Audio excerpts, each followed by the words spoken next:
In the name of the Father, and of the Son, and of the Holy Spirit, Christ is in our midst. So I was thinking about our Lenten journey, and as we come to the onset of Lent, which begins tomorrow, and many times as a priest I'm asked, how do I fix my life? And how do I get things to go well for me? And I was thinking about it, and the main sentence to start with is, if your life is a mess, if your kids are disobedient, if your kids are ill, if your marriage is off, if your workplace you can't survive in, then the problem is you. And that's where we start, is the problem begins with us. We are if you want to think of it, it's the church gets warm during the Easter services and during the Lenten services when it's full. And why is that? Because we all put off body heat, right? And sometimes, if you read the stories of survival in the wilderness and in the cold weather, they say what's the best way to survive cold weather is to put yourself up against somebody and survive on each other's body heat. But by yourself, you probably die, but with somebody else, you have a much better chance of surviving. And the reason for that is we put off body heat. We also put off a lot of other things too, right? We also put off body odor. And that's one of the things that we try to combat with keeping ourselves clean. We also put off vibes, if you want to call it that. Sometimes someone will come up to you and you say, they're just putting off a weird vibe. They're just, there's something going on with them. And I don't know what it is, and many times we don't know what that is. But we put off so many things. We put off attitude, we put off body language. It's very interesting too, talking with investigators through the years, they know how to read body language. If you look a certain way with your eyes, you're lying. If you look fidget, you might be nervous. If you respond with a lot of pauses and ers and does and uhs and things, that you're searching for an answer more so than just saying a yes or no, which is much more decisive. So we put off all these different things, and putting off those things affects everyone around us. And if we look at ourselves and we say, well, my marriage is tough and I'm having a difficult time, we can't look at the other person and say, well, it's the other person. We can't look at our kids and say, my kids they're having difficulties with just many different things, whether it's emotional, physical, social, educational, and say that, oh, it's just them. They're the cause. This is really about looking at ourselves and evaluating ourselves and saying, what are we? And the church always says, don't look at somebody else and say that they're the problem. Look at yourself and say, I must be the problem. And if you are the problem, you're also the cause, which is the other blessing in the life of the church, is you are the cause for change.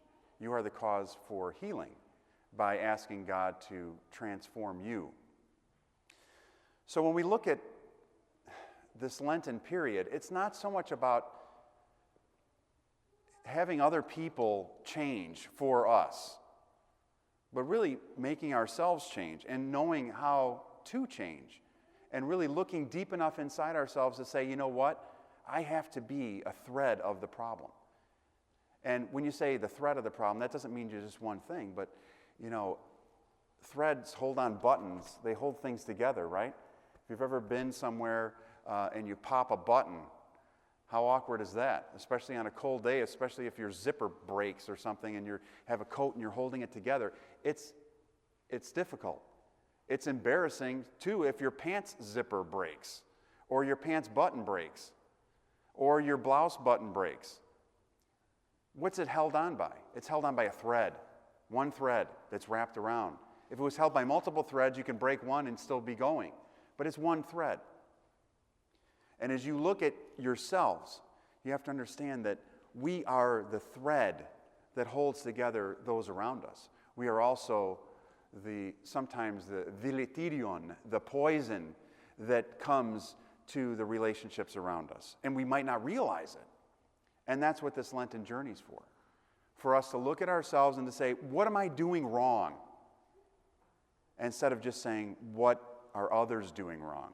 And identifying. I think we're all pretty good at identifying what's wrong with everybody else. I think society as a whole does that. Now, whether it's based in the Christian way or whether it's based in secularism is two different things, but society as a whole can look at somebody and say, that's what's wrong with them.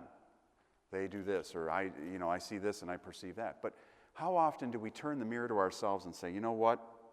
If I'm putting off BTUs, if I'm putting off body odor, if I'm putting off vibes, if I'm putting off language, if I'm putting off body language, what am I putting off? What am I really setting off?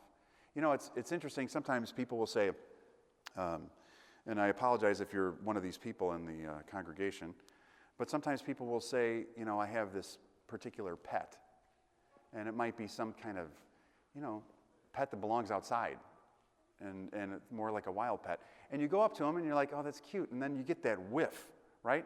It's like when you drive southern Illinois or you drive through Iowa and you got the window open and it's a hot day and you're like, whoa, what is that? And it just smacks you in the face. You don't even see what the smell is many times. You're like driving, you're like, where's that coming from? And then a quarter mile down, you see a dead skunk, or you see a cow, or you see, whatever. The smell gets you before the actual presence gets you.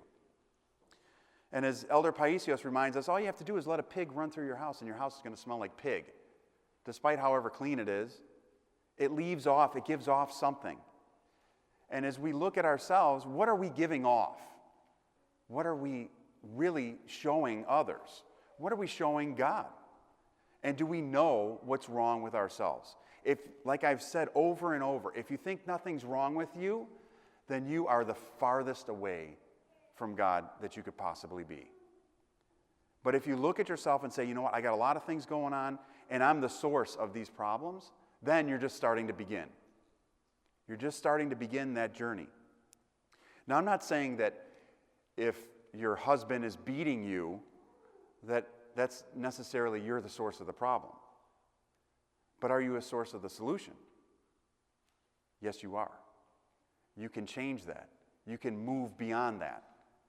But what happens to us is sometimes we don't evaluate who we really are and what our needs are and what our Christian life is all about. And as we go through this Lenten journey, it's not just about what we put into our mouth. It's about what comes out, as Christ says, that defiles us. But it's also about what do we see? What do we see when we look in the mirror? Do we see somebody who's fighting age, right? I mean, it's like, oh boy, I got to get this taken care of. Oh, look at there, I got a gray. Oh, it's the hairline's receding, or oh, these clothes don't fit, and I got to get into the better clothes, and I got to exercise, or I'll starve myself, or I'll wear clothes that are outside of my age bracket, right? I mean, you see some people that are fighting. I've seen it before throughout years of ministry where people, sometimes you see women and they're dressed like they're a teenager and they're in their 40s or 50s or 60s, and you're like, what is going on here? Do we really see who we are? And then they say, well, if I only had some Botox and if this was higher and you're fooling yourself. But it's not just about that. If you're stuck here, you'll never get in here. And if you're stuck on everybody else's here, you'll never get into a serious relationship of meaningful nature with someone in the life of the church. But what are we supposed to do during this Lent? Is it just, well, no burgers, or no chicken? I like Chick-fil-A and I'm not going there. And no, it's not that. It's not about that. It's much more than that. And if you get hung up on the labels, you will be forever with your reader glasses reading the labels going, oh, this has this in it. And you'll spend more time reading the labels than if you just ate a burger and went to church. You can't do that either. You have to use the fast to discipline your urges to do things that are extraordinary. And when I say extraordinary, I don't mean in a good way. Extraordinarily like overeat. I mean, America overeats. We know that, right? We overeat, we overdrink, we oversleep, or whatever. We overwatch TV. There's so many things we overdo. We overspend, right? Everything's over. And what's under? We underestimate the power of God. We underpray. We look into ourselves. We do that all under, and everything else is over the top, right? Well, the church asks for money. I'm just going to give them some money because I don't want to give them too much. Our Father's always asking for money. But when it comes to the car, right, we go to the car dealer and say, well, I don't know if I could sit on cloth seats anymore. It's not good. And the car needs to be big. And I really need the polished rims and the MP3 player. I got to have that. But when the church says, hey, we got a hole in the roof, we need some money. And everybody's like, come on, Father, I just gave you my stewardship. What do you want? Now, this isn't about asking for money. This is about the over-under. This is about what is overly taking over our lives and what is under. And in the overindulgence, the overspending, the overdrive in everything that the world pushes us to, we fail as a society, as a nation, as a world to look in ourselves and to really over-critique ourselves. We fail miserably as human beings to look at ourselves and say, what's wrong with me? What did I do wrong? And not, what did I do wrong? I didn't do anything to you, and why is God doing this to me? It's not that at all. It's about looking at yourself and saying, what do I need to do different? And like I said, if you can't find it, you're not looking in the right place, you're not looking deep enough, or you're completely deceived by the enemy to think that you're perfect. You can't do that either. You have to look and say, what do I need to change? And it's not just about diet. Diet is a good thing. It's about the whole ball of wax, the whole of our being. What do we have to change with ourselves? Am I doing things right at home?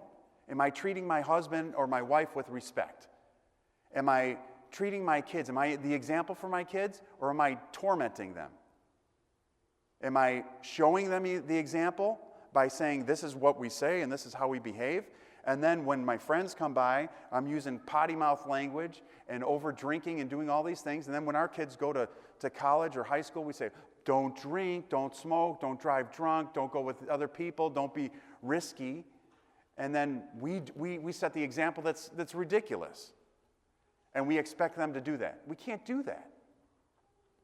But that's just with our families. What is our impact on the world? And if you think you don't have an impact on the world, again, you're deceived. Because everybody does. You think about your cars, right? You drive cars. Everybody drove here today, or just about everybody. You left a carbon imprint somewhere in the world, right? A carbon trace, or they call it. And what is that? You just contributed a little bit to the ozone problem. You contributed to the depletion of natural resources. You, me, we all did. By what? By our little lives.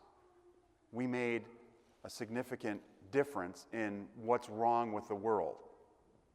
By our little lives, we've made a significant difference in what's wrong with the world. But by our Christian lives, we can make a significant difference with what's right in the world. By doing things little by little and realizing that, yes, our carbon imprint is negative on society. It's negative on the whole of the world. But our Christian imprint can be the exact opposite. It can be something that leaves a mark not only on society, but all throughout the world. So as you go through your Lenten journey, look at yourself. If you think you're not doing anything wrong, well, did you walk to church today to save the planet? You know, did you eat off your hands so that you didn't, waste paper plates or napkins or whatever? And I'm saying that's extreme. But sometimes we don't understand things unless they're extreme, right? We don't understand that we were in winter until what? Until we hit 15 below and you're in your car and you're like, this is winter. This is really winter. And you're like, I'd love to live in Phoenix or Denver. No, Denver doesn't count. But as we look at things, sometimes we have to really dig deep in order to see what the true problem is so that we can make the change. So what am I telling you today? I hope you're getting where I'm going. Is you got to look at yourself. And you have to understand that when you come to church, when you come in the presence of God, whether it's through prayer, whether it's through the sacraments of the church, you have to come understanding who you really are. And not to put off, well, I'm walking like this and everybody should see that I am this. And if you're doing that, then you become like the parables that Christ reminds us of the Pharisees and the people who come and stand in the temple and pray these large prayers so they can be heard and seen by people. And sometimes we see that with people fasting too, right? Oh, no, Father, I can't eat that because that was made in a factory that had butter. Or I don't know. I mean, there's all kinds of things, and people get like off the charts with all these things and lose the fact that that statement just took a giant eraser to your fasting. Because if you're sitting there saying, well, I would eat that, but you see these other sinners here that are eating these things, and I can't believe these people, Father. Can you tell them? You know how many times I've heard that? Can you please tell the people that they should not be eating this? And you know what I say? Close your mouth. Because you're taking a giant eraser to your spiritual life. Just zip it. I don't want to hear it. God doesn't want to hear it. It's unbecoming. God doesn't like that. He said it over and over. He doesn't like that. So don't talk about it. Do what you're going to do. Fast in private. Pray in private. Keep your mouth closed about what other people are doing. And realize that is going to do nothing for you to say something about them. You need to turn the mirror around and say, gee, look at me. You know, there's a story of a man who's walking and his guardian angel walks with him. And the man is talking with the guardian angel. He's like, man, look at all these people. They're just a wreck. Look at that guy over there. Look at this. Look at that particular guy walking down the street. And the angel's like, who, that man over there? And then he said, yeah, look at him. His back is wretched. His face has a scowl on it. He just looks dirty. He looks mean. I bet you he hasn't done anything good in his life. And the archangel says to him, what else do you see? And he said, I don't know. It looks like his marriage and is awful, and his kids are awful, and he's just mean to people, and he looks like a terrible human being. I would never, ever want to be in the kingdom of heaven with someone like that. And the angel says, really? He says, one thing you didn't see. And the man says, what's that? And he says, you're walking towards a mirror. What do we see when we don't think it's ourselves? And what do we see when we think it's ourselves? Amen.